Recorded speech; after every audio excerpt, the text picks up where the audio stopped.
Welcome to the Leo Training Podcast with Joe DeLeo. You'll hear in-depth interviews and tips from world-class athletes, coaches, and industry-leading experts to help you train smarter and improve at what you love to do. Train smarter, get stronger, move better, race faster. Here's your host, Joe DeLeo.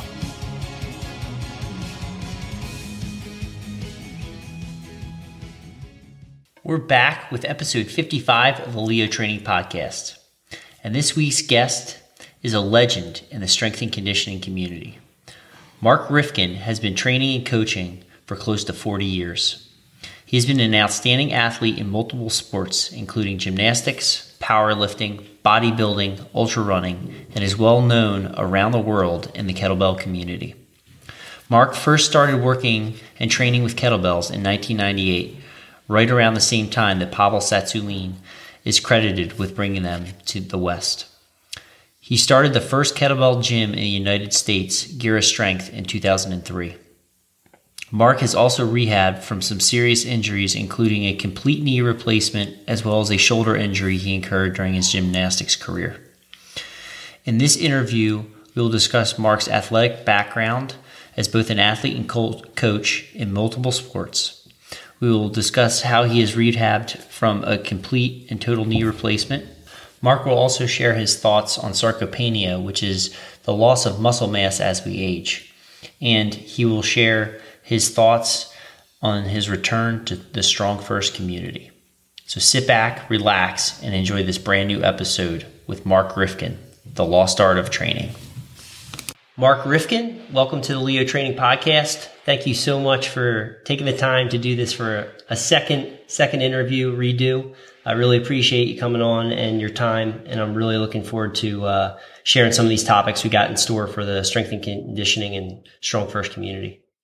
Oh, no problem, Joe. I'm pleased to be here. I'm pleased to do it again. It was a great time talking with you last time, and we'll have a good time today too. So my pleasure. Yeah, I know we will. It'll be good. I learned a ton, so I'm looking forward to passing on some of that knowledge that you have and sharing that with everybody else. Excellent. So before we get into some of the topics, you have an incredibly long and diverse athletic and coaching background. And it kind of is across multiple sports. And you've done a lot on both the strength and conditioning side as well as the endurance side. So you have incredibly unique perspective that you can offer many groups. So I would love for you to kind of give your background a little bit and sure. Provide some context so people kind of know where you're coming from, and we'll take it from there. Sure. Well, the short version is a long version, so I'll try to keep it semi-brief. I started training when I was 14. I was basically a physical person all my life. I grew up in the water. Surfing was my first love. I grew up in Miami. So I grew up in the water, swimming and diving and surfing. And so I was always a physical guy. And then in 1972, I saw it was about my freshman year in high school. I saw the gymnastics team, the Olympics, the 72 Olympics, and the men's Japanese gymnastics team win for their fourth team title. And I always wanted to be Superman, like a lot of kids, right? I grew up, had the cape, I had everything. I wanted to be Superman. And I see these guys and they look like Supermen. And I thought, okay, well, they're men, but they can move like this. They can fly. I want that. So, and gymnastics looks totally cool. And just so happened my high school had the first year that the high school was in existence. And they had a gymnastics team and a great national champion coach. The guy had been a national champion at Penn State. So I really lucked out. So, walked in the gym the first day, and we were actually in the summer before high school. I walked in and we were at a community college where they had, really good gymnasts. And I walked in, I literally said out loud, I'm home. I mean, it hit me right away. This is what I was supposed to do. So I basically, from that day forward, I became obsessed with gymnastics. So all throughout high school, I was also lucky enough that one of the best gymnasts in our country, Kurt Thomas, was a year ahead of me in high school, but was a local competitor. So I got to watch him and compete against him. And idolize him. I wanted to be him. I mean, he was right there. So I got to train against him and train with him for 3 years. So that went really, really well. I was right on track. And then in my junior year, I had a really devastating knee injury, tumbling, and a full dislocation and a full surgery, and it blew out my knee, and had reconstructive surgery. And then came back my senior year and won everything, basically won states, won all the events, broke Kurt Thomas's high school all-around record, and got an offer to a full ride to University of Iowa. So I went to University of Iowa and competed there, did really, really well, was captain, varsity captain, and pretty much was headed for the Olympics. That was my dream, and that's pretty much where the path was taking me. And then I had another very serious injury in my senior year and dislocated my shoulder on rings. And that pretty much finished me. After my knee injury and coming back from that, I had always said if I needed another surgery because of gymnastics, I was going to quit. Because it was, I came back from it, but it was a pretty traumatic injury and lots of pain and lots of fear. So I finished in my senior year, and my shoulder was just destroyed. So I started running. Because my upper body, I couldn't train with my upper body, and I was 21 years old, and I'd been training 6 hours a day, 6 days a week. I was in the best shape you can be in. I was just, I was fit and young and strong, except for this bad wing. So I learned how to run, and I was just started off thinking, okay, well, I got to get to the Olympics somehow. I know I can't do it with gymnastics, but maybe I can find another sport. And that became kind of the odyssey. I was talking to my son yesterday. I was training him. I called it a vision quest. And that's pretty much what it was. It was like a vision quest for me to find another way to elite, or some level that would mimic what I got to experience as a gymnast. So I started running and started getting into marathon training, and realized that I was never going to the Olympics as a marathon runner. I was too slow. But then I decided that ultramarathons were a good way to go, because one, I was able to suffer. You got to be able to hang in for a long time. So, and there weren't many people involved in that. It wasn't Olympics, but it was like there was an elite level. So from that, I got to endurance training, and then that was the first year that the Ironman, the Hawaiian Ironman race came out, and I already knew how to swim and grew up in the water. Everybody can ride a bike, so I figure this is even better. More suffering, more training. And so at that point, I kind of was crisscrossing the country. I was moving places just to train, and taking jobs that allowed me to train the way I wanted to, and ended up switching from endurance back to bodybuilding. I'd done some bodybuilding in college at the end of the after my shoulder injury, and gymnasts naturally have that upper body development. So this is when Arnold was such a big influence. And endurance training at that time, I was 125 pounds.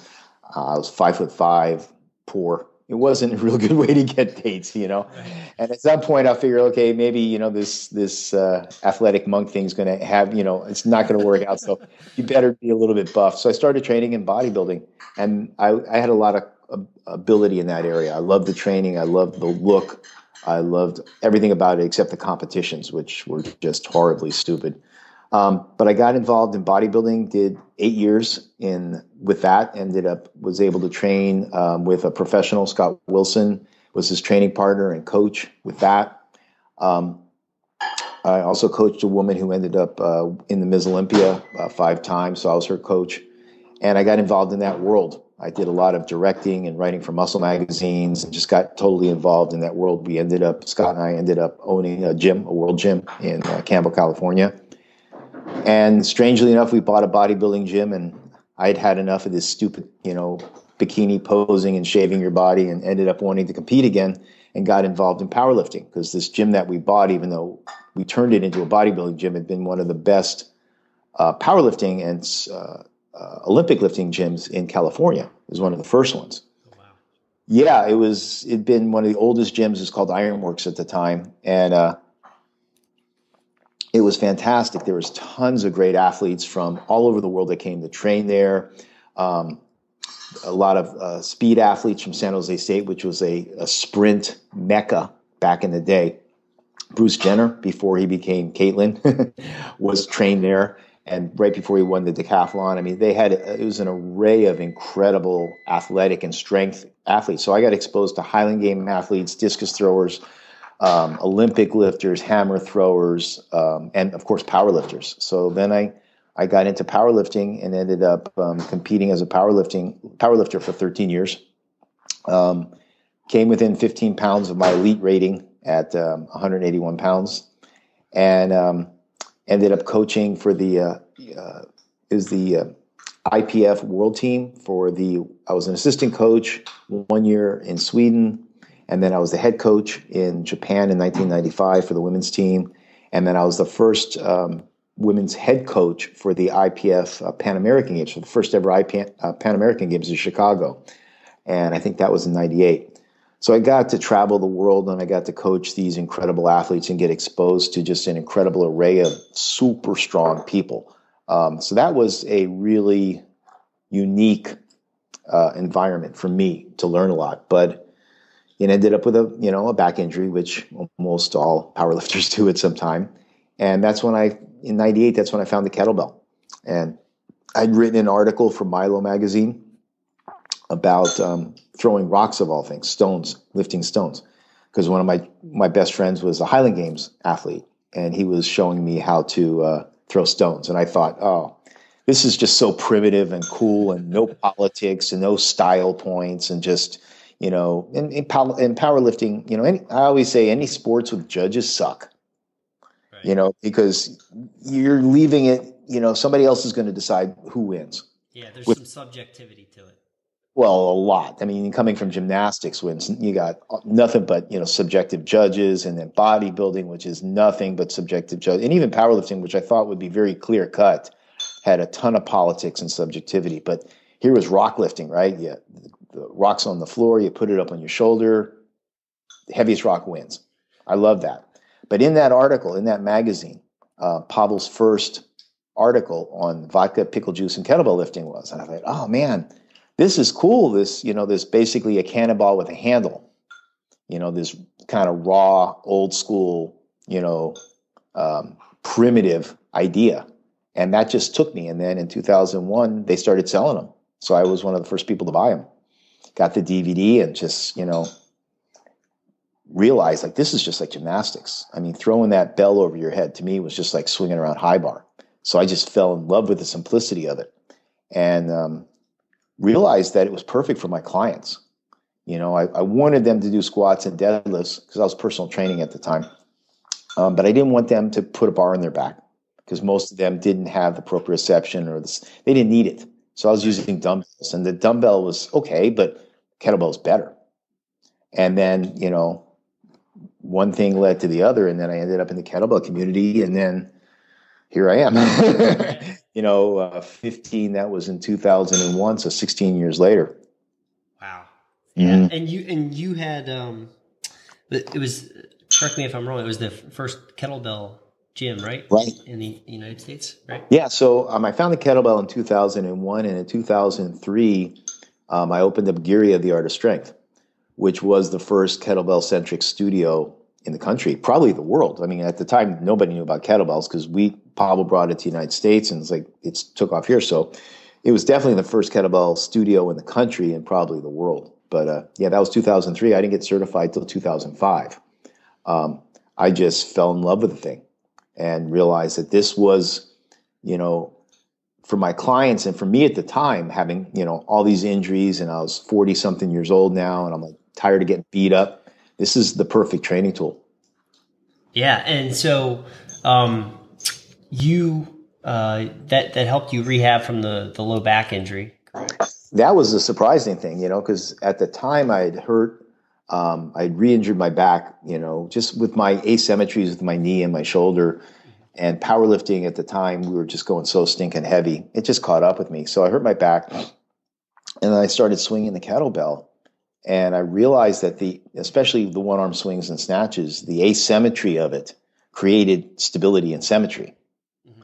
So next thing I knew, my back, just adding in the kettlebell swings, rehab my back. And then I thought, well, maybe I'll go back to powerlifting because I'm feeling better. And then I kind of I stopped myself. I go, use the kettlebell, because it was that combination of the same raw primitive feel I got from heavy lifts, but also conditioning, which at the time my knee was really bad. I couldn't cycle. I couldn't barely walk. So I couldn't do any cardio. I couldn't do anything that really got my heart rate up. So I was feeling strong, but not fit. And then as soon as I found the kettlebell, just swings and snatches, man, I was like, okay, this is an entry point into conditioning that I've been missing, because I love to train. I mean, all those years, that's one of the things I love most about bodybuilding is you could work out, twice a day, 2 hours a day, and you could do a lot. I like to do a lot of work. Some people hate to exercise. I love it. I love to train. I love to feel my body. I love to feel stronger. So it was a nice entry point into getting back into conditioning. Right. And it was something that allowed you to really kind of build on some of those areas that needed to be rehabbed.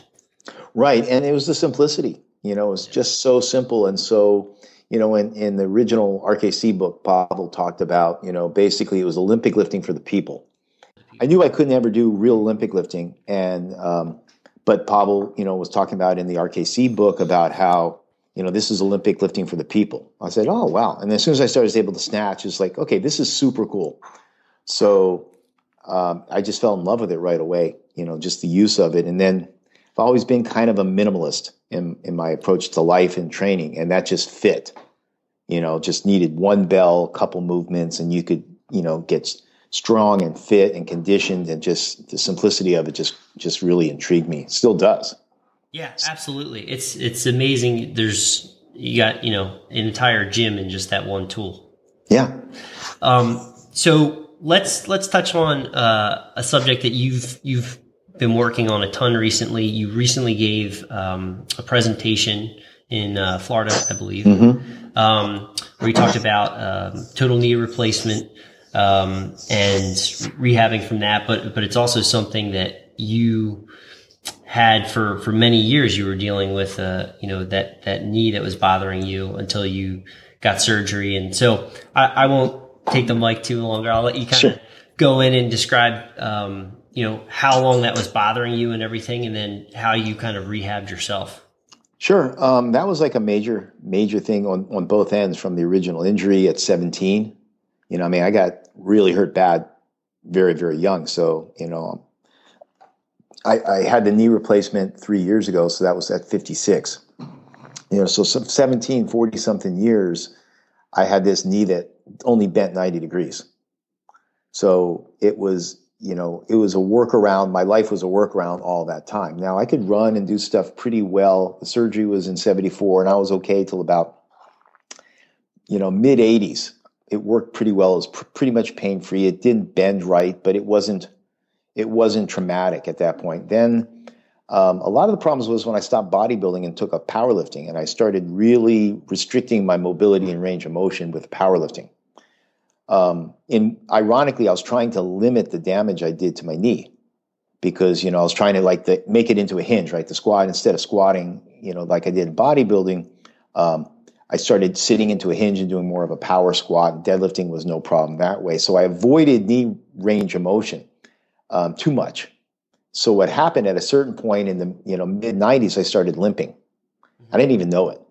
And people would say, well, why are you limping? I was like, I don't know. I don't even know I'm limping, right. Because I'd always had to compensate, but it got worse and it got worse. And of course I kept training heavy.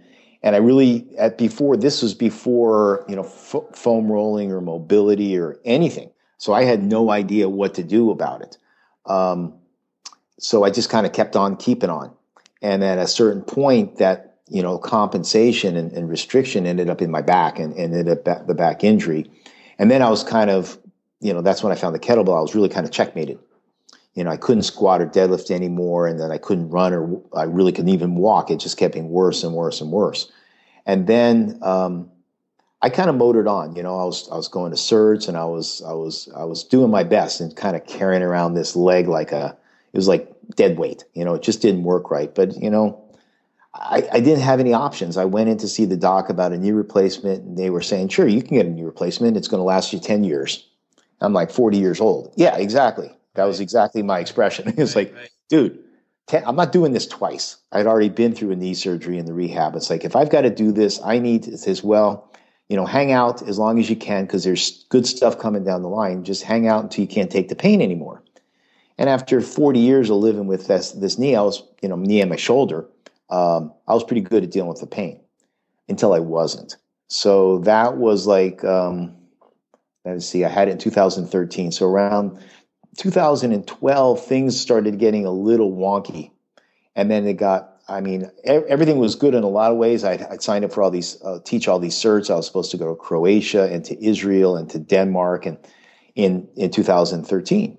And I thought it was good because I was always, trying to, at that point I had found foam rolling and I'd found mobility work, and I was always working on my knee. Like I'd work all day. I'd come home and I'd spend 2 hours doing basically soft tissue work on myself and, art, self-myofascial release and active release therapy on myself. I learned how to, try to get my knee to align as much as possible. But the arthritis was really getting bad, and my knee was really bowed, and I had to think about every single step I took every single day. I mean, there was no walking. Right. I mean, every time I took a step, I consciously took that step. It just gets old. So, but I'd always been able to kind of put it back in place and kind of carry on, and, it would lock up and I'd unlock it. But one day, it locked up, and this is in June of 2013, it locked up, and I just could not get it to unlock. And as luck would have it, I just found out my college gymnastics coach had both his knees replaced. And I knew for a fact that neither of his knees were as bad as my knee. And he was telling me, it was like 4 weeks after the surgery, he was riding bike and he was, had full mobility. I'm like, oh my God, I got to get this. So I didn't want to do it because I had these certs coming up, and I had no idea whether I could do the rehab and get to the certs. But at this point, it didn't matter, because if I didn't get it done, I wasn't going to be able to go anyhow, because I couldn't walk. I couldn't even stand. Right. So luckily, my wife, Tracy, said, just do it. She just do it, So we looked into the surgeon, and literally a month later, I was getting my knee replaced. It was like that fast. He made the decision, found the doc, jumped right in. Yeah. And it was, it was a hard surgery. The first thing my surgeon came out after the surgery said, he says, that was not a normal knee. Normal knee replacements take 90 minutes. Mine took 3.5 hours. Is that because of all the trauma and the scar tissue? Well, it's not scar tissue, it's arthritis. I mean, there was just so much buildup of bad calcium, and I had worn away so much good bone. See, that's what people don't understand too. If you wait too long, and I didn't know this, I mean, you need good bone. So if you wait too long and the arthritis basically eats up your good bone, then you don't leave them much to work with. So luckily, my doc, Dr. Douglas Blatz in Campbell, California, was just a magician, and he put it together and fixed it. But it was a hard surgery, but then I've been waiting so long to be able to walk without pain and to move, and my knee was before I did it was like bow-legged. It was crazy, and I came out of surgery and it was straight. I was like, oh my God, I've been looking at that knee. It was like one knee was just like huge bow-legged, and I came out, both were straight.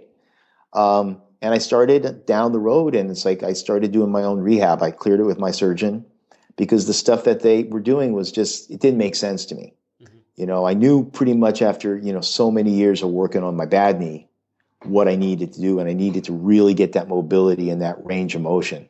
So I ended up doing my own rehab.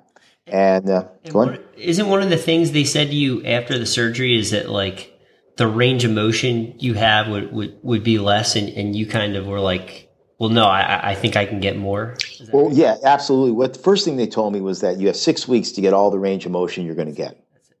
And one, that scared the crap out of me, because like 6 weeks, I mean, it was, my knee was so swollen from that surgery for the first 2-3 weeks. It was like, I came out there, I didn't have pain, but I had like only 90 degrees. I'm like, oh crap, I'm going to go through all this and end up with the same range of motion I went in with. That's not acceptable. So they also told me not to squat, which made no sense to me. They told me I should leg press. It's like, what's the difference in terms of forces on the knee? I mean, they couldn't explain it to me. They just, well, just don't squat. It's like, no, I'm squatting. And I wasn't talking about, barbell squatting. I was talking about squatting to the chair. It's like, well, if I can't squat, how do I sit on the toilet? Right. That's a squat. Yeah. And they had no answer. Yeah. You don't need to do that every day. Well, squatting is a primal pattern, man. I mean, squatting, lunging, pushing, pulling, bending, twisting, gait. So you got squatting and lunging, bending, and gait. 4 out of the 7 primal patterns involve your knees. So it's like, once I realized that my knee was no longer broken, it was just healing. That, they put in the new implants that they put in, the old ones lasted 10 years, the new ones last 30. Wow. The old ones bend to 120 degrees, and the new ones bend to 150, which is basically heel touching your butt. So as soon as, it's a full squat. Yeah. So as soon as I realized that the mechanical device inside me could bend all the way, it's like, why the hell? I'm going to get that. Right. I'm going to get that, because if one person can do it, I can do it. And that's kind of my philosophy across the board. If one person can do it, it can be done. That's all I need to know. I may not be able to get it, or maybe a long time, but it can be done. That's just turn me loose. Yeah. I'll work. Yeah, all I want is a chance. All I want is a chance, and I'll work my ass off to get that. But I just want a chance. And so I did work my ass off. I mean, it was all day, every day, squatting and bending, and I came up with a protocol that worked really, really well. And again, the basic philosophy was, it's the tissue restriction that was holding back the knee bent. What's keeping the knee from bending is tight tissue. Right. So mobility, stretching, flexibility, self-myofascial release, foam rolling, all these things, squatting, basic flexibility training, as well as mobility training. And yeah, it worked. I mean, I have, cold reading, first thing in the morning, I probably have 140. And at the end, with, a decent amount of stretching, I can get a heel touch my butt.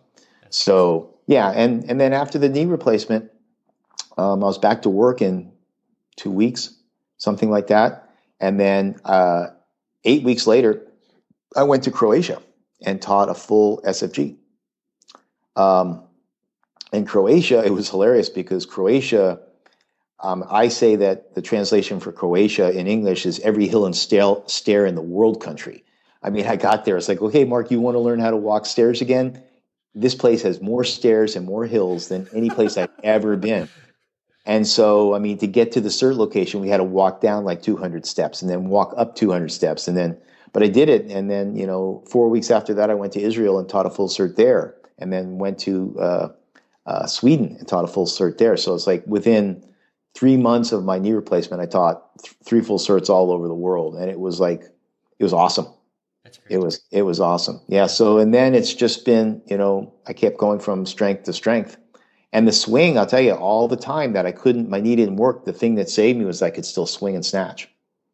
Because your knee doesn't have to go forward, right? Right. You just do a hinge. Right.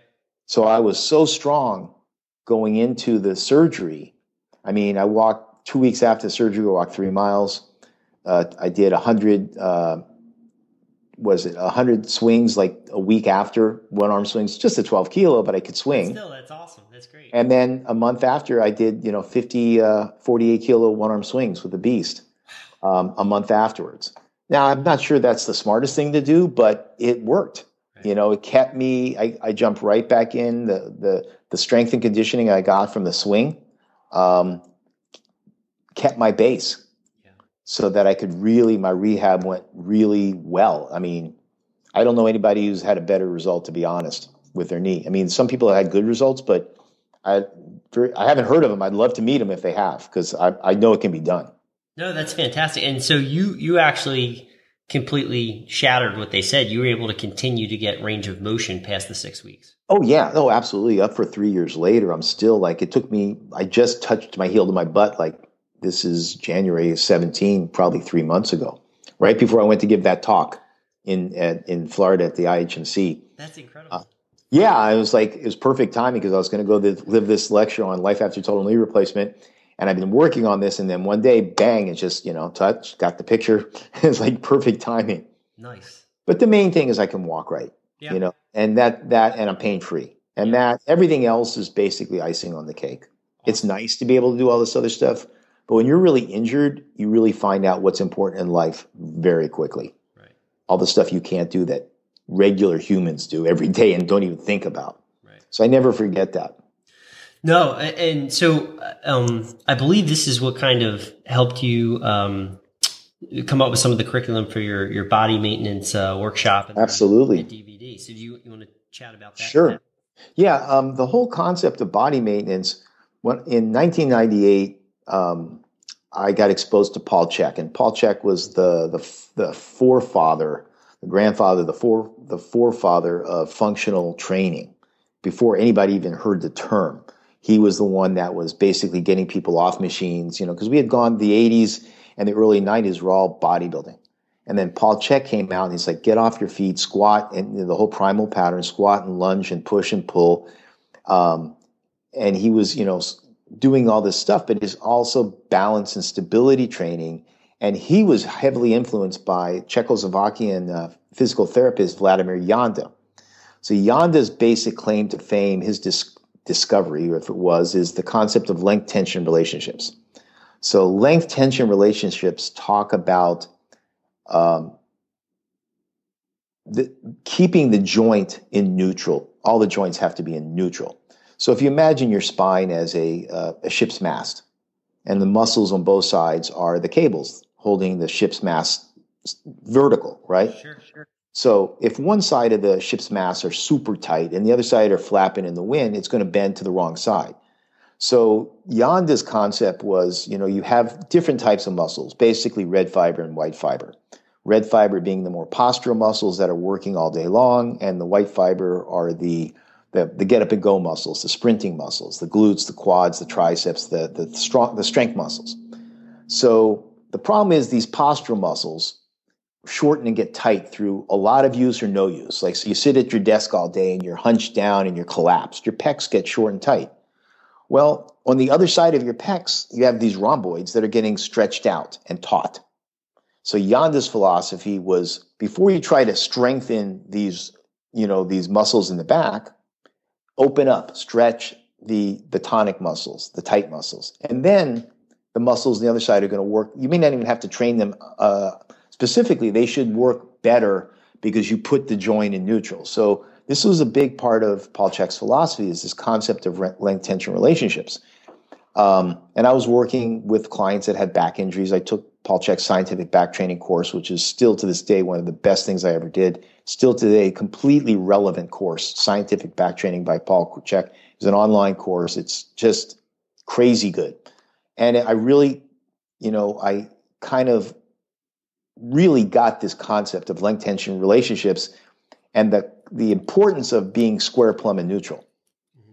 Okay, so balance and posture became very, very critical in my whole thing. And then I had a back injury, and then I really realized how much was. So I put these concepts to work right away. So that's how I had a herniation that I rehabbed myself from. And again, I had been so twisted because of these restrictions in my knee and my shoulder, and I'd become really out of balance. So I stretched some things and strengthened others and worked myself back into balance. And then when I was working with my knee, it was the same thing. I realized, one side of my body was really short and tight. The other side was really long and weak. And I preferentially programmed my training to deal with those imbalances. And from that, I realized the need for, especially after my knee replacement, a very quick, easy daily routine to do to check what's going on in your body. Right. So, just like, you floss your teeth, you brush your teeth, you check the oil in your car. I mean, the concept of body maintenance. So the focus is body maintenance is what I call assess and address. I have 4 different tools that I use. It could be the foam roller, the lacrosse ball, stretching, basic floor work, and then overhead work. And the whole idea is, you go through a routine. So you don't have to think too much. You start here, you go A, B, C, D, E, F, G, and you assess, okay, any problems with this one? No. Any problems with this muscle? No. Everything feels good. Oh, here, this muscle is yelling at me. It's tight, it's gritty, it's not giving, it's inelastic. Then I'll address that spot.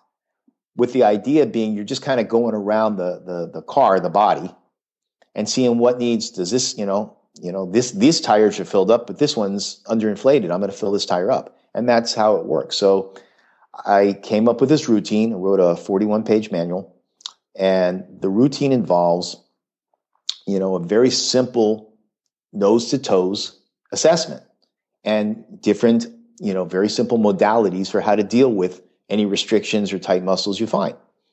The idea being before you load the body, right? So if you go into your squat workout and, you're like this, so your right hip's forward and your right hip flexor is really tight and your left hamstring's too, your pelvis is not square. Right. And then you put 300 pounds on your back. You're going to right. So the idea is before I load my body, I want everything as square, plumb, and neutral as possible. And so that's how the body maintenance thing evolved. So we did a workshop. I do workshops all over the country, all over the world now. And we filmed one and we put together a really nice little 3-hour downloadable DVD that people can purchase. So if you can't get to the workshop, you can just download this, $40. You get the 40-page manual, and it's an easy way to, learn how to self-care.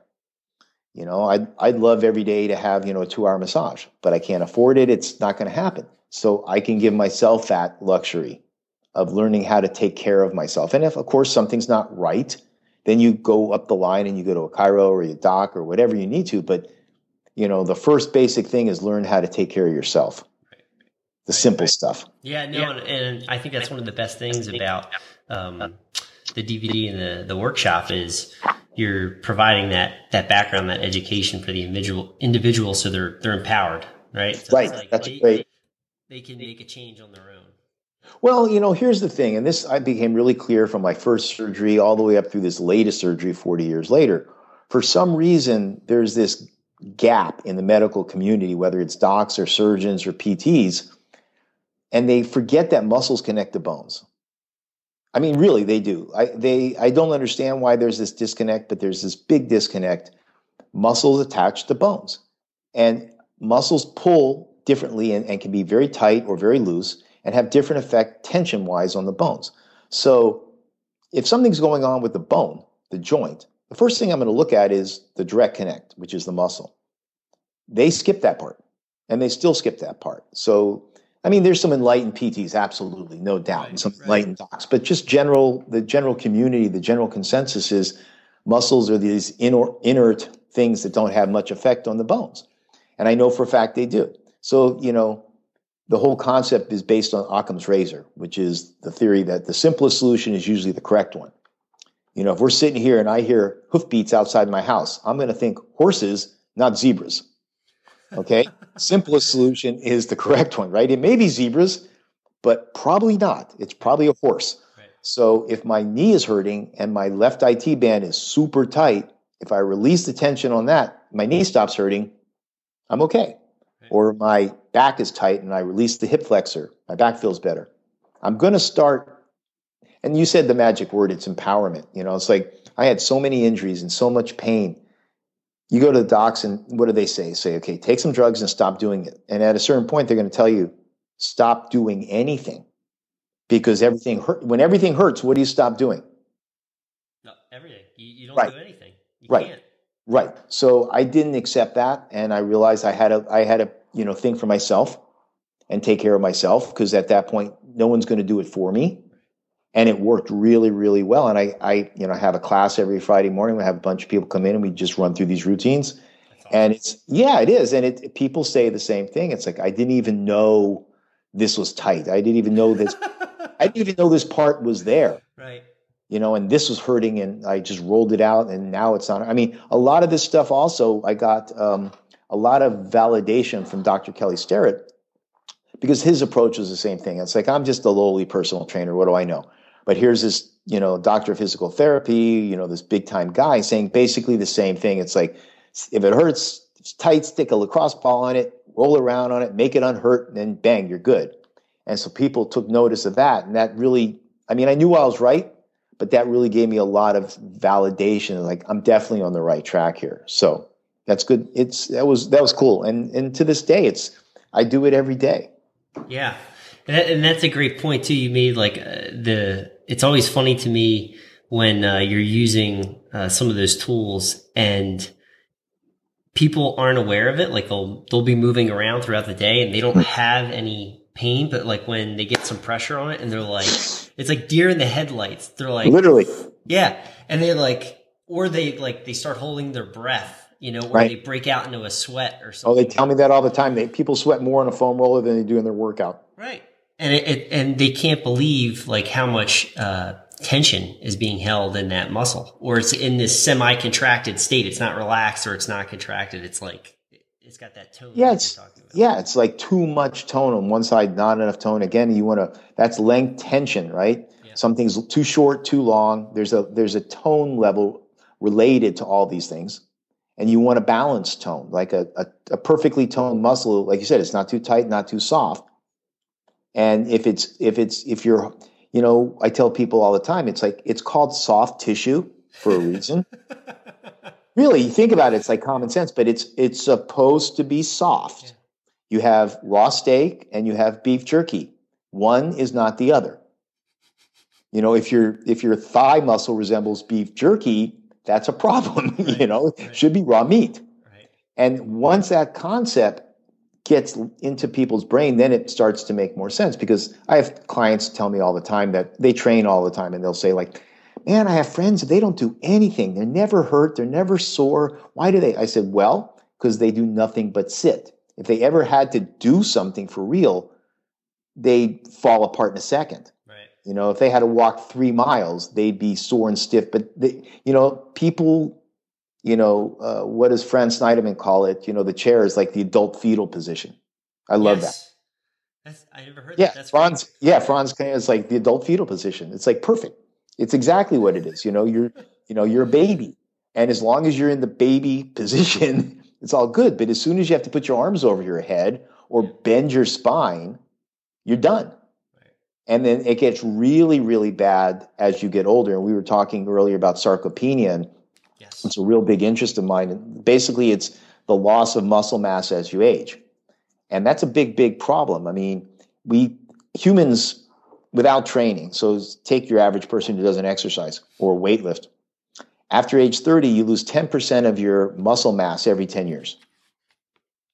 So say you have, your average person, say you have 100 pounds of lean mass, you weigh 150 pounds at 30. At 40, you have 90 pounds. At 50, you have 80 pounds. So that's assuming you stay the same 150 pounds. So now you're 60 years old, you used to have 100 pounds of lean mass, and now you have 70 pounds of lean mass to support that 150-pound body. Right. Now, there's another thing called sarcopenic obesity, where basically you get obese and you lose muscle simultaneously. So now you're a 300-pound person with 70 pounds of muscle to hold that 300-pound frame up. That's horrible. Yeah, that's a bad situation right there. Well, it's an epidemic. Right. So you had people like, I got off the phone with a good friend of mine before we spoke, and he said, his father-in-law says if he fell on the ground, he could not get off the ground. That's a reality. People are not strong enough to push themselves off the ground. And you keep losing muscle and you keep losing muscle. There's a really good book out called Biomarkers by 2 Harvard doctors. And they did a study in 91 or something like that. And they came up with these 10 biomarkers that they saw as the most important metrics to reverse and slow down the aging process. And number 1, ahead of strength, was muscle mass. Because with muscle mass comes strength.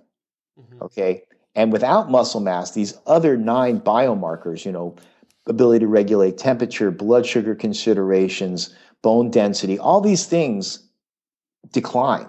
So making sure that people keep their muscle tissue high and not lose that 10% each year, every decade, is crucial. So the muscle building aspect of all of this is really, really important as well. And that speaks also to the mobility, being able to get to the floor and get off the floor effortlessly. All those factors are really, really crucial. Yeah, absolutely. So would you have any for, say our, older population, the 30, 40, 50, 60, as they're aging, what are some practical tips or advice you would have to combat that? Well, the most practical things is, one, if you're not doing any type of weight training, you got to weight lift some way, form, or another. You got to lift weights, got to weight resist, right? So that'll increase muscle mass, and the keeping your mobility high. Getting used to, like, one of the best things about body maintenance is it's on the floor. You get on the floor to do your foam roller, and get on the floor to do your stretching. If you're used to getting on and off the floor, if you trip and hit the floor, it's no big deal. Most people, over 60, 70 years old, they're never on the floor. So if they stumble and they start to go to the floor, it's terrifying, because they haven't been on the floor in decades, maybe. They don't have a strategy. They're not comfortable on the floor. They can't sit upright on the floor. So get on the floor. I mean, that's why the get up is such a great exercise. But even the get up with no weight, right? Just the practice of get to the floor, stand up off the floor, get on the floor. So it's maintain your, strength and your muscle tissue, get on the ground. And the other thing is, get your 10,000 steps, walk. Because that's the thing I really found out with my knee replacement, is like gait is so crucial. I saw yesterday, I was reading some article, and it's like, they're saying how gait is literally the most important fundamental human movement. And I can't argue that. You talk, okay, squat, pushing, this, lunging. No, it's gait. It's walking. And to tell you, from somebody who went decades without being able to walk right, when you lose that function, nothing else works right. So just go out and walk and get your steps in and become humans are the strongest walkers in the planet. I mean, my house cat can outrun me, okay? But nobody can outwalk humans. Humans are the strongest walkers on earth. Right. So keep your gait pattern. I was just thinking about this as I was doing a 2-hour ruck this morning with 50-pound pack. Nice. Yeah, and it is. It started as my knee rehab, and now it's just something I do every Sunday and Thursday. And I was thinking, people, the debate over cardio. I don't ever think in terms of cardio. It's like, I don't care if you got 1,000-pound bench press or a 2,000-pound squat. If you can't walk 5 miles, you're pretty useless. Right. If you get out of breath going up a flight of stairs, you're not fit for life. You may be fit for strength training, but you're not fit for life. It's like, you need to be, it's not cardio. It's just basic fundamental. It's like survival. Survival, exactly. Yeah. If you can't walk for hours and not be exhausted, what good is your bench press, or how much you can curl, or I don't care how big your arms are, right? So I don't think in terms of cardio, and most people, sit for a living. So they sit 12, 14 hours a day. It's like, oh, I don't want to do 30 minutes of cardio. I'll lose my gains. It's like, you ain't got no gains. If 30 minutes on a treadmill wipes out your muscle, you've built a sandcastle, okay? Right. No, that's a great point. Yeah. I mean, you need to, if you're getting that fatigued and that wiped out from walking 5 miles, there's a much bigger issue at hand. Well, and it's the same thing with bodybuilding. And that's why, that's when Pavel's thing came up with the whole, the original Russian Kettlebell Challenge, and the whole concept of this type of lean, hard, strong guy that wasn't, jacked, wasn't swole, it was functional muscle.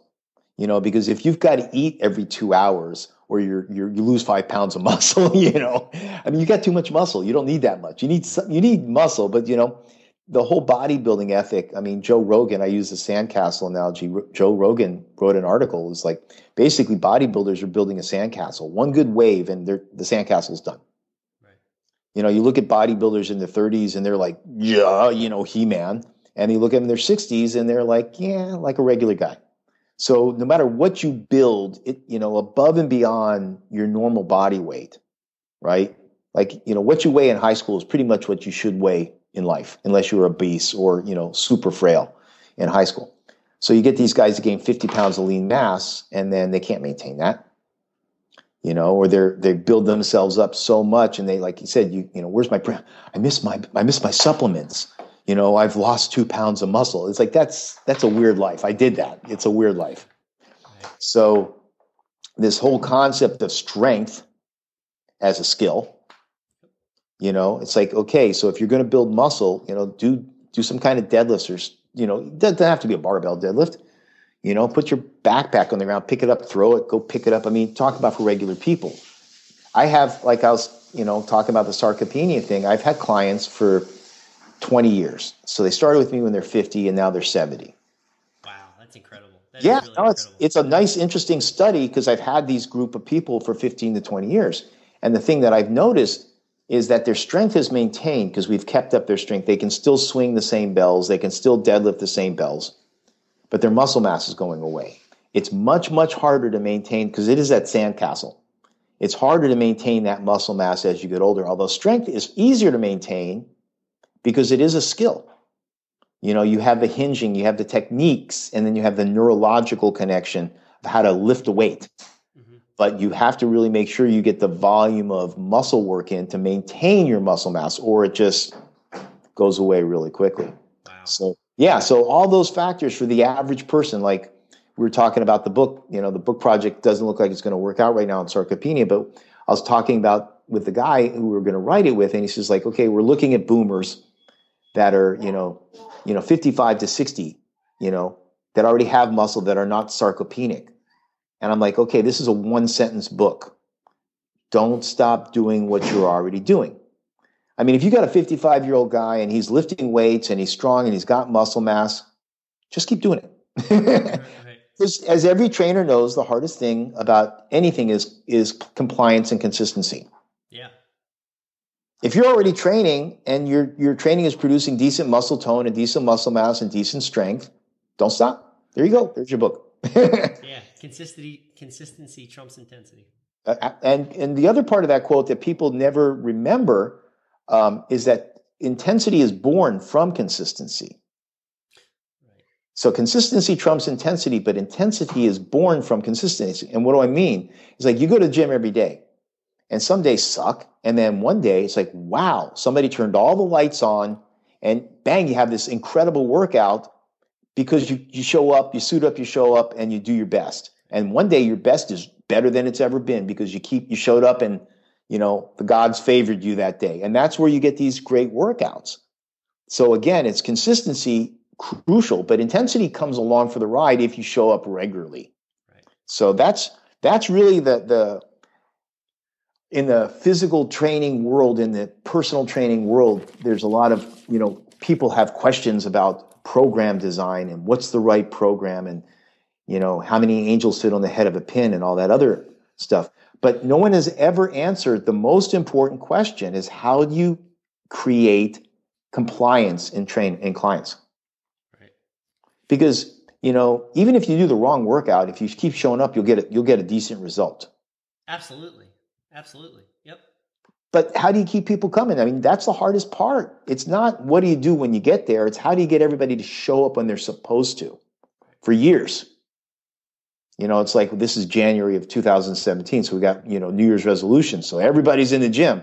And next month, nobody will be in the gym because that's the thing you got to keep. That's the answer, the question that really needs to be answered in the industry, not should I do 3 sets of 5 or 5 sets of 3? That really doesn't matter because both will work. But how do you get the client to show up and not miss? That's the harder answer. Yeah, and helping to drive, like you're talking about, that fundamental behavior change. Yeah. And it always comes, it has to come from them. You can be there, you can be motivating, you can be inspiring, you can lead from the front, which I absolutely believe in. But again, people have to want to do it in order to have it. And the reality is some do, some don't. And you help who you can and you just say good luck to the rest because, some people don't. It's not worth it to them until, I've got a client, he's 35 years old. I've been training him for, 5-6 years now. And I ask him, it's like, cause he's a young guy. And it's like, why do you train? Why have you been training with me all this time? You know what to do. It's just like, he says, health is a test you cannot cram for. that's a good quote. I love that. I tell people all the time. It's like this kid, right? The kid, he's 35, but to me, he's a kid. But he's smart. He also has a PhD in astrophysics, which actually, yeah, you look at him, you say he's 12 years old. It's like, you're a PhD in astrophysics. That's cool. But that's a great answer. It's like, health is a test you cannot cram for. And when it comes down to like, oh, I need to be healthy. And what have you done for the last 10 years? Nothing important. You can't get ahead on that curve. So no, it's an investment. Yeah. So two more topics. So we touched on this last time during the interview, and this is a really good one. So I wanted to make sure we got your thoughts on it again. We talked about the lost art of training, and one, why is that important and relevant, kind of in today's social media driven world? And I guess what are some practical advice that people that want to be in the strength and conditioning or fitness industry? What are some principles or things that they should be doing early on to build a good foundation? I mean, as a professional. As a professional, so you're talking about somebody who wants to be a strength and conditioning personal trainer, fitness coach, that type of thing. Yeah. It's an interesting subject because it's as training and coaching and competing is as much art as science. Okay, and that's where it gets tricky. If it was just science-based, if there was a recipe, if there was a formula, there was an equation that was consistently worked, you could just plug that in and everybody would do it and everybody have success, but it's not. So, like, if you come up to me and say, Mark, I want to press X in 12 weeks. What's my program? I don't know, because I don't know today where you're going to be in 12 weeks. I don't know how you're going. If I write out the next 2 weeks program and I don't talk to you for another 3, I can't tweak it because I don't know what your response to it is. I don't know all those other variables in your life, your relationships, your job, your sleep habits, your nutrition, all those things affect everything. So that's the art part of, okay, there's basics, and again, basics you have to look at. I'm a big believer of one, success leaves clues, and reverse engineering. So every sport that I've done, I've always started with looking at the people that I wanted to be like. What do they do? Whether it was a runner, whether it was a bodybuilder or a powerlifter, I'd look at like, okay, so I want to be this guy. What's the program he's on? And it's like, okay, that's too much. Here's my entry point. I'll start here. What are the principles that he's using? Okay. Getting those basic principles down. Because again, methods are many. Principles are what the key. Well, my cat's having his way with the iPad. The principles are the real key thing. So you have to form it on principles first. So, and also as a beginner in the field, you have to actually get some real time and grade. You have to know what you're talking about. So if you want to be a strength and conditioning guy, or get on the path yourself, right? So set goals yourself. It's like you understand about how to train for real strength. Become a weightlifter, become a power lifter, become a bodybuilder. Set your goals, set some direction, and accomplish, set the experiment, test it out, and see what you learn from it. And experiment. It's science in that way. So my training is very scientifically based in this way. I have a hypothesis. It's a scientific method. I have a hypothesis. I believe, theoretically, if I do X, Y, Z, it'll give me A, B, C. It'll give me this goal. So you set the hypothesis. You create an experiment. I will do this twice a week, once a week. You do the experiment. You collect the data. You analyze the data. Oh, it did. Oh, it didn't. It produced this result. Was that the result I wanted? Yes. Great. It worked. No, it didn't. Set a new hypothesis and redo it. The other thing is it's really important. So again, you're looking at what the best do. the top athletes in all sports, they all train very similarly. They all individualize it, but they all train very similarly. You don't find world record marathon runners that train 30 miles a week. They all run a lot. Right. They all do speed work. They all do hill work. They all have good gait. Okay. Powerlifters. You don't get, you get the guys that, lift 800-pound squats that train squats once a month or doing the Smith machine. So you start there. And then you actually, one of my favorite phrases is training is the source. You learn by doing. Okay. So if you've never been under a bar and a platform, you're just talking out your ass. Okay. If you're giving other people advice on how to train for maximal strength and you've never trained for maximal strength, then you're just regurgitating what somebody else who's actually done it has written or told you. So there's, when I was in college, I was trying to decide, did I want to be like an exercise physiologist? I want to go to medical school. What did I want? And then I read something by Dr. Squat, Fred Hatfield, who was a PhD.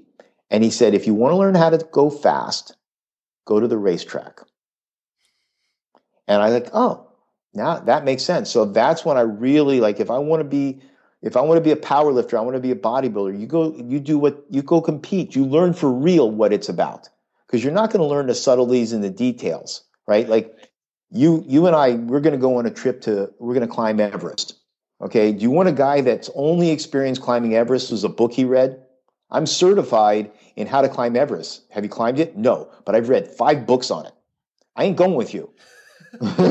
I'm not going with you. I want to go the guy that's gone up Everest and's fallen down and knows all the switchbacks and knows, oh, don't go there. That's where the hole is. He's been up there and back and he knows his way and, he knows what he's talking about because he's been there, done that, got the t-shirt. Now, that's not to say that, Joe Blow, who's, naturally gifted and has all the muscle and the strength, knows anything else, but you want that combination.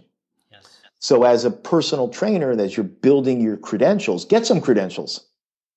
Hang out with some really good people. I learned from the best. I hung out. I would just go there and just watch them. And, they would teach me. I've learned, they tell me what to do. I would do it. I talk to, I'd get mentors. But I also rooted my knowledge in fundamental, again, it's art and science. So the science part, do you know your anatomy? Do you know basic physiology? Do you know basic kinesiology?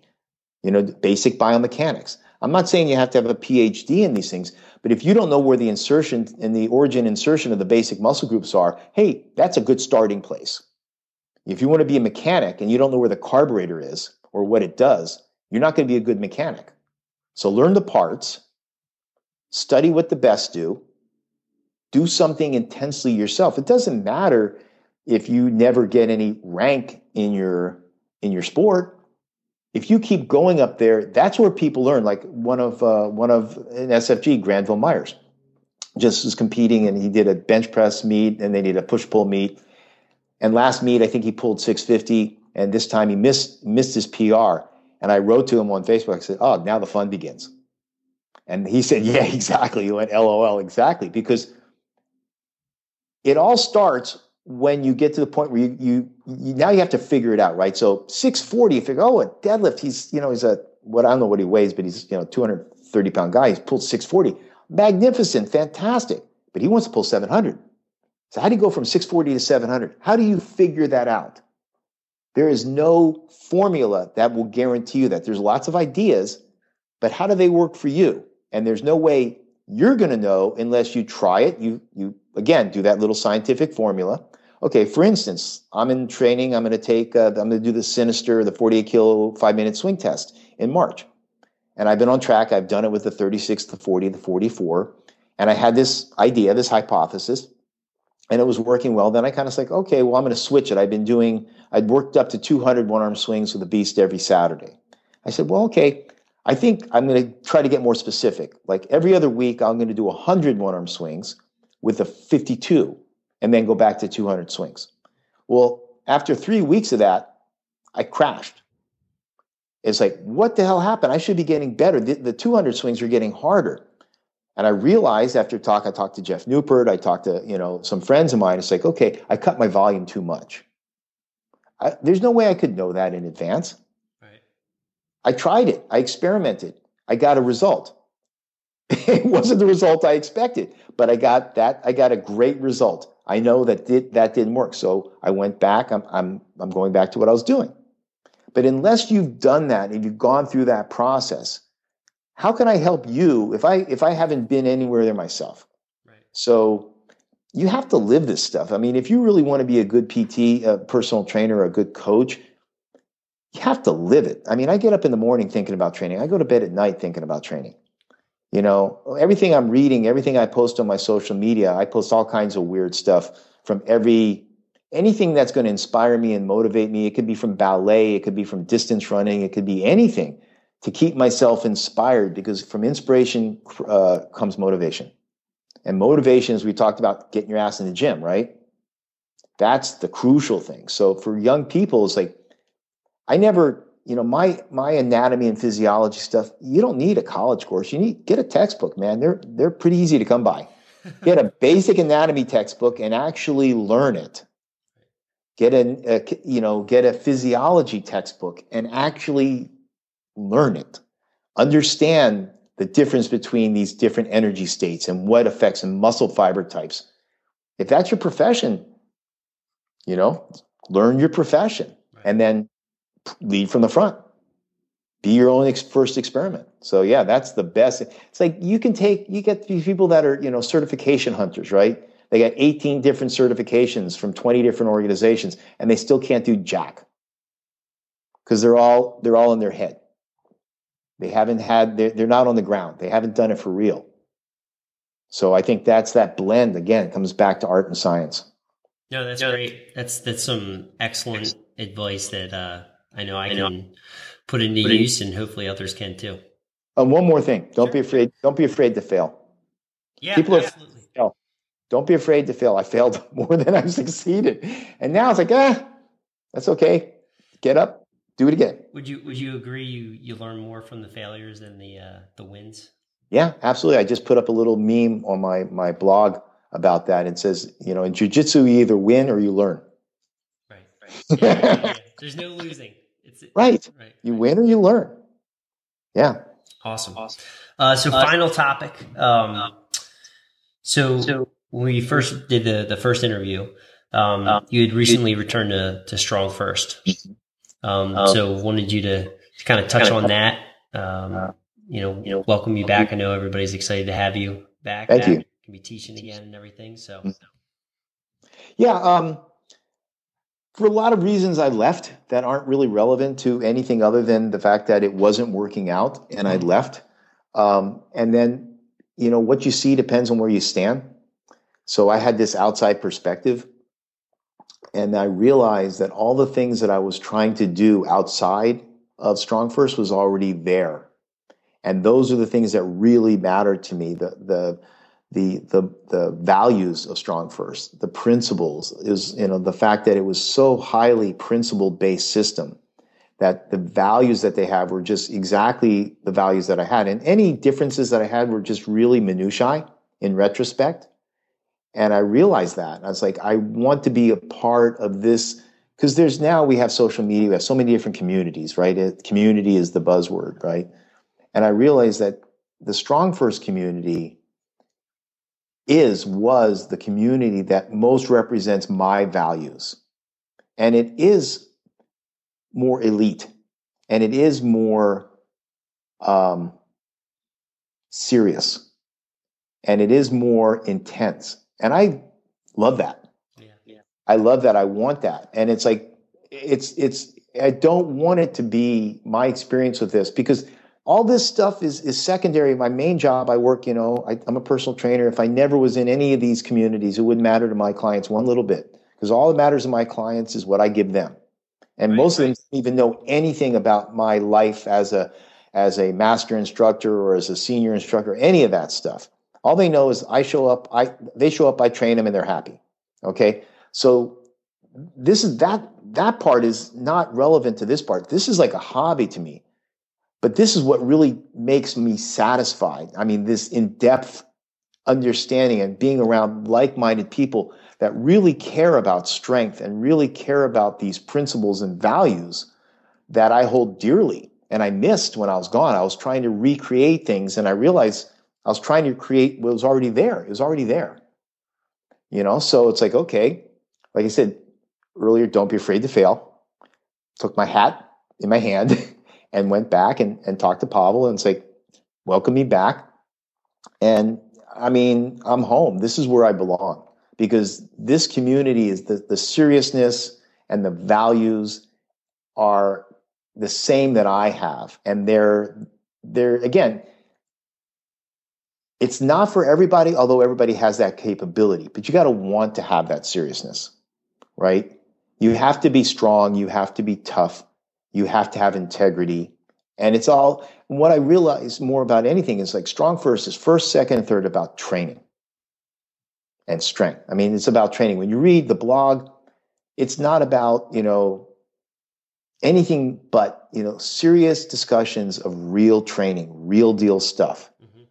I love that. And I miss that. It's like, I want to read about details of training. I want to read about the minutiae. I want to read about mastery. I want to read about skill. That's where I want that. A long time ago, it was like they were talking about StrongFirst and as basically the martial art of strength.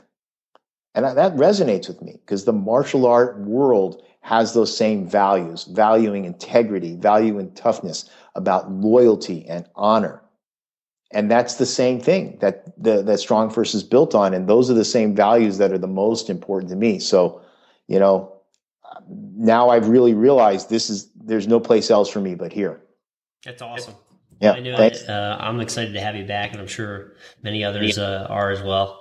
And it's that feeling for sure. I got the chance to assist at my first cert in November, and I remember several times throughout the weekend you get like goosebumps. Yeah. And like it's an awesome experience going through it and then helping others go through it and kind of being on the quote unquote other side, so to speak. And it's such a rewarding experience being able to like give back and like watch people over the course of 3 days, like just transform. Totally. It's the best word for it. No, it is. I mean, many times, I show up on Friday with the team and it's like, oh my God, I'm going to fail everybody. There's no way these people are going to make it. And then Sunday, it's like, I've said it many times. It's like, okay, who are you guys? You are not the people who, and 2 days ago, right? 3 days course. Like, how did that happen? But it happens over and over again. And that transformative experience is so empowering for them, but also for the instructors. Right. It's like, wow, you get to be a part of that. And you get, and the fact that it's so physically difficult is so important. Yes. Because if you don't, it's almost like that crucible where you're kind of taken apart and put back together into something new. Yes, that's cool. I like that a lot. I haven't heard that, but that's exactly what it is. It's like you get broken down a little bit, and like this gets tweaked and that gets tweaked, and your technique is refined. Your hinge gets a little bit deeper, a little bit more explosive, and and by the end of the week, there's so much kind of being fed in, so much stimulus in such a positive way that like I just remember. Even as an assistant, you come out of those weekends, your skills are so sharp, and it's just like it becomes reflex oriented. Well, again, it's a principle-based system, and it's a principle-based community. So you're focused not on the details of the methods as much as what are the basic principles we're shooting for, and so everything falls into that. And then you can fit things in as they need to be fit in under these basic guiding principles. And that changes the whole thing. So your skills become better because they're based on something real, not on, random, acts of variety. Right. It's like, what's fun? What's this? It's like, what are we trying to accomplish? Right. And how do we get there? Yeah. And one of the other interviews that I need to redo that I'm really looking forward to getting out and sharing with the strength and conditioning and StrongFirst community is with Anders Ericsson. So he studies high performance expertise and practice, deliberate practice and purposeful practice, and kind of what each of those mean. And so as I was reading his latest book and going through it, it like kind of like the light bulb went off in my head, and I realized that all of the the way that the curriculum in StrongFirst, regardless of whether you're doing bodyweight, barbell, or kettlebell, it's all structured around deliberate practice. So you take a skill, you take a component of the lift or the exercise or the skill, and you break it down. You're working on a specific facet or aspect of it, and you're fine tuning it, and then you kind of work on the entire exercise, right? And so there's all those elements to it, and that's what he talks a lot about in the book. And then I kind of realized that the entire curriculum of what we're doing is based around this concept of deliberate practice, and that's like one of the latest article on the path to mastery. And that's what it is, right? That's what we're talking about. You're going in and go ahead. And that's unique. You don't find that in other certifications or other whatever groups training. You don't see that. No. Everything's all about, the let's do this exercise or let's do that exercise. But again, that, like I went to gymnastics practice, okay, 6 days a week for 8 years. I never went to gymnastics workout. It was always like, are you going to practice? Yeah, I'm going to go to practice. What are we practicing today? We're going to work on this trick. I'll say, what are we going to do? We're going to practice this. We're going to practice that. It's always practice. Okay. Now training is great. I love training, but if the practice isn't there, the training's going to suck. You have to earn that training, because otherwise you don't know what you're doing. One, it's not effective. Two, you usually end up getting hurt. But that whole concept, like, again, I have clients that are 80 years old, and the principles, the strength is a skill that we're doing is like, that's what makes it work. We're teaching them a skill, okay, and breaking it down and how the regressions and the corrections and the progressions, everything's layered and built on one thing after the other. And that's really unique in the industry. Yep. That's the other thing I've had. I mean, I've been in this industry before it was an industry. There was no personal trainers when I'm one of the first personal trainers in the country, because I started doing personal training in 1979. There was no such thing as personal training. There are no certifications. I remember when the first certifications came out, like, who's going to certify me? I used to say, it's like, when Arnold gets certified, I'll get certified, because these guys, it was just a bunch of guys saying they can make money off of, like, okay, it was an insurance thing, right? The studios, the gym said, well, you're doing this training. It's like, then they had offered certifications. And it's like, then they said, oh, well, we need this for insurance purposes. You have to get certified. Well, who was making this stuff up? Just guys. So I got certified under Dr. Squat, under the International Sports Science Association, because I figured if I'm going to get certified, I want to be certified by somebody who knows what the hell they're talking about. And he does. So, but again, I've been doing this since 1979, and I've seen it. That's why I'm not fazed very much by things, because I've seen them come and go over and over and over. Right. It's just like, okay, hold on, this will be gone in 5 minutes. Right. And it usually is, because what lasts are real things. The exercise, the principles of basic strength, the principles of basic conditioning, they're long lasting because they work.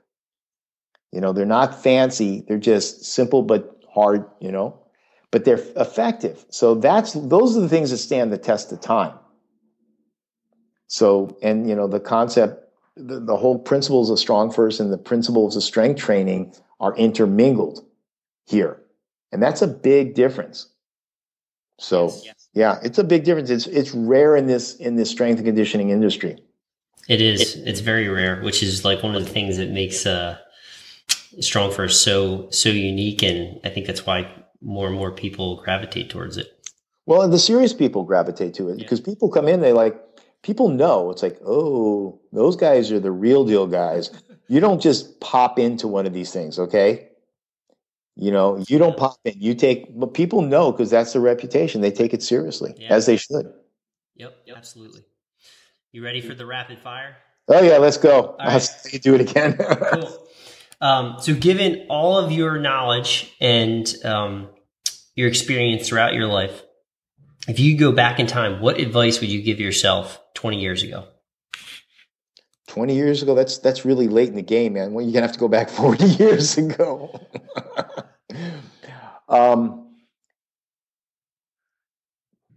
take your progressions more seriously. I wouldn't have gotten hurt. Okay. What's your favorite strength training exercise if you had to This pick one? one-arm swing. Nice. How has your training changed today compared to 20 years ago? It's more focused on the long term than on short-term results. I'm more concerned about walking away from my workouts and my training with no tweaks or injuries than I am on any number, because numbers mean nothing over time. That's awesome. I love that. You know what? That one is so important because most people, when they walk into the gym, they're like, I want to be sore tomorrow because, right? Like, I didn't do anything if I'm not sore. I'll hit you with a stick. We'll get you sore. No problem. I guarantee you will be sore. Right. Come here. I'll hit you with a stick. You'll be sore. Right. No, I love that one. That one's good. You've already covered your injuries and how they affected your training. Okay, here we go. What's one thing that high school athletes should be doing more of to complement their training and their health? Don't specialize. Okay. You know, the old days, you guys had, you had wrestling season and track season and football. Everybody played everything and became a multidisciplinary functional athlete instead of, specializing on baseball when you're 11 years old and being burnt out at 14. Right. What's your best tip to improve recovery after a training session? It's body maintenance, stretch it out, roll it out, basically take care of the tissues and do not lose mobility.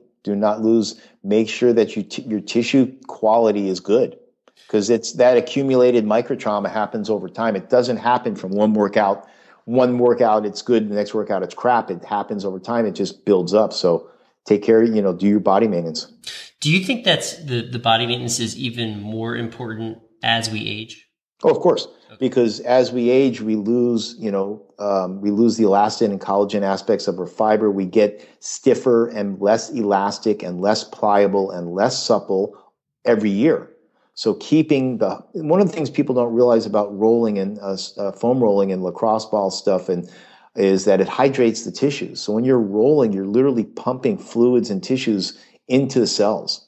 So you're keeping the cells hydrated and plump and full of fluids and soft and pliable and supple. So you definitely, but the main thing to remember is that you're always, always, always limited by your recovery ability. Okay, it's not being able to do the workout, it's being able to recover from it and progress from it. Right. So people, if you don't, I was just reading an article earlier this morning on overtraining syndrome by runners. It's about these serious runners, and it's like an epidemic. And once people get really overtrained, it's something can last for years. Okay, where they've overtrained, they basically poisoned their nervous system so much that it could take years to recover from. And so what they're saying, the term they're using is not overtraining, it's under recovery. So recovery, just like consistency trumps intensity, recovery precedes intensity. If you can't recover from your workloads, you're not ready for a heavier one or a harder one. So recovery is everything. That's why people take steroids. They take steroids to increase their recovery more than most of these guys that are motivated and strong. They'll do the workloads. They can't recover from them. The anabolics or any performance enhancing drug is mostly used for people to increase their recovery abilities. Very interesting. What's your favorite meal? Anything with eggs in it. I love eggs. Omelets. What's one book everyone should read? The Way of the Superior Man by David Deida. Excellent. Who have you studied or do you continue to study in your career to improve? Who have I studied? I've studied a lot of people. Yeah, man. I continue to study. I mean, the first one that pops into mind, besides Pavel, Pavel and Louis Simmons, those guys changed the way my thinking. Pavel's writings were a complete game changer in terms of my concepts of strength. And Louis Simmons was, again, from a powerlifting perspective, a complete game changer. So Louis and Pavel would have to be at the top of the food chain for that in terms of training. But I've literally, that's what I do is I study, from the running to the bodybuilders. I always look at it from an intellectual standpoint, from a scientific standpoint. but those two guys would be number one and number two. Awesome. That's it. It takes us through the rapid fire. Excellent. Mark, you're a gentleman and a scholar. Thank you so much for doing this again. I appreciate it. My pleasure. So just hang on the line. Let me give you a proper goodbye, and we'll wrap up. All right. Thanks a lot, man. Take care. Thank you. I hope you enjoyed this brand new episode of the Leo Training Podcast. If you love the content, head on over to iTunes and drop in a 5-star review. Or better yet, share it on your favorite social media network, such as Facebook, LinkedIn, Twitter, or Instagram. And be sure to tag Joe DeLeo or Leo Training on it. And tune in next week when I interview John Harrison, and he discusses his approach to training as a massage therapist and SFG, and how he combines the two modalities, as well as integrating some unconventional training methods such as the kettlebell and the mace, and how those helped him lose and transform his body from being a 300-pound individual down to 200 pounds. Thanks for listening to the Leo Training Podcast. Subscribe and get even more expert training tips at www.leotraining.io.